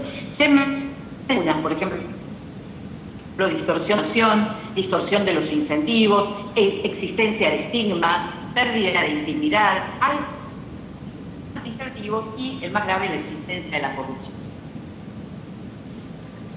Tanto entonces el enfoque de la calidad como el de la Human Capabilities que plantea CEN difieren de la evaluación utilitarista tradicionalmente usada para estudiar el bienestar, ya que consideran que la persona actúa y provoca cambios cuyos logros pueden evaluarse en función de sus propios valores y objetivos, independientemente de los que se puedan evaluar desde criterios externos.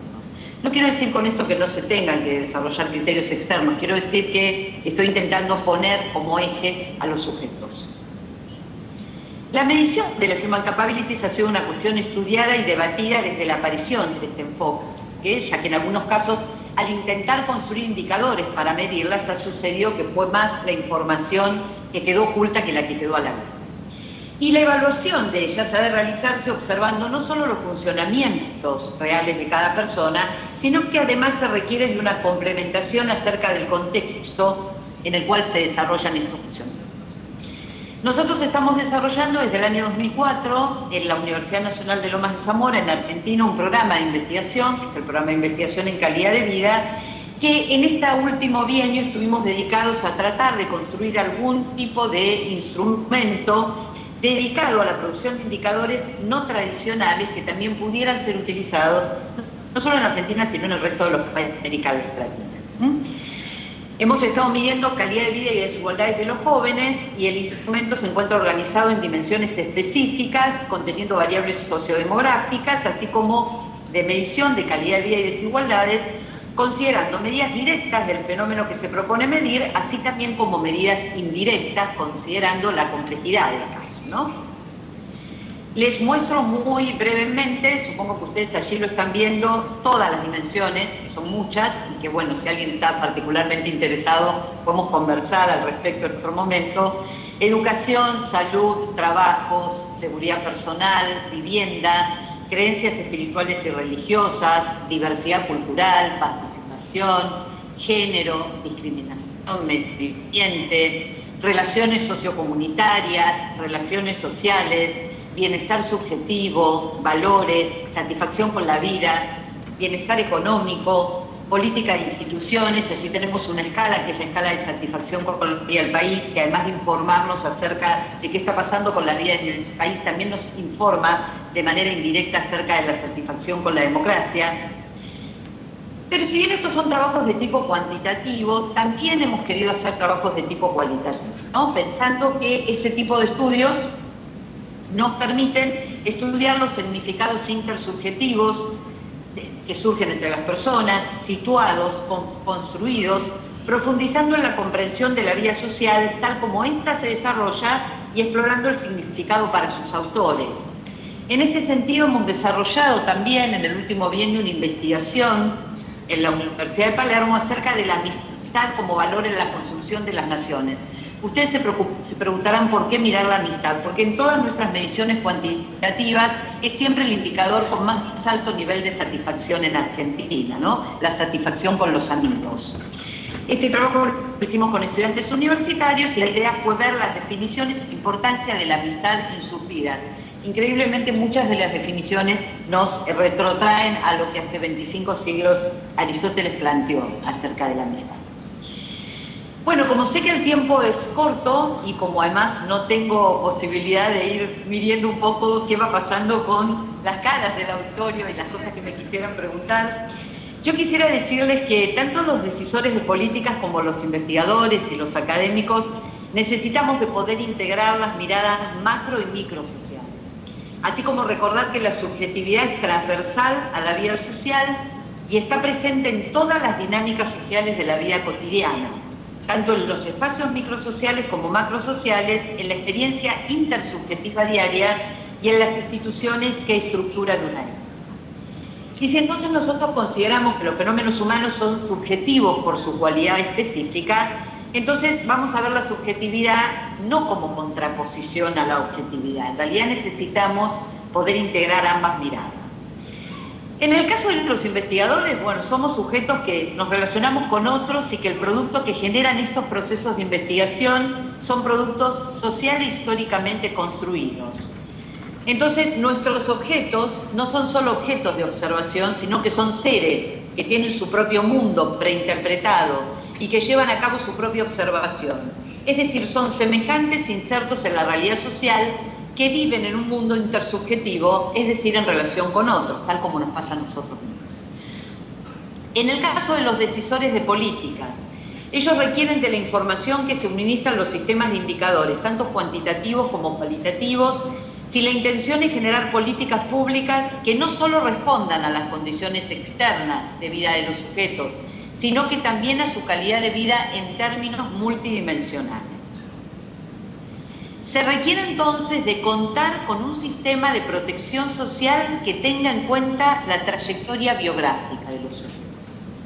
Y por último, quería para cerrar recordar algo que nos decía Lechner, cientista social chileno, hace unos cuantos años, cuando en una frase muy famosa él decía: de poco sirve arreglar los problemas materiales si al mismo tiempo la política no se hace cargo de las vivencias subjetivas de la gente en el día a día. Bueno, muchas gracias, nada más. Espero haber podido respetar el tiempo y quedo a disposición de ustedes.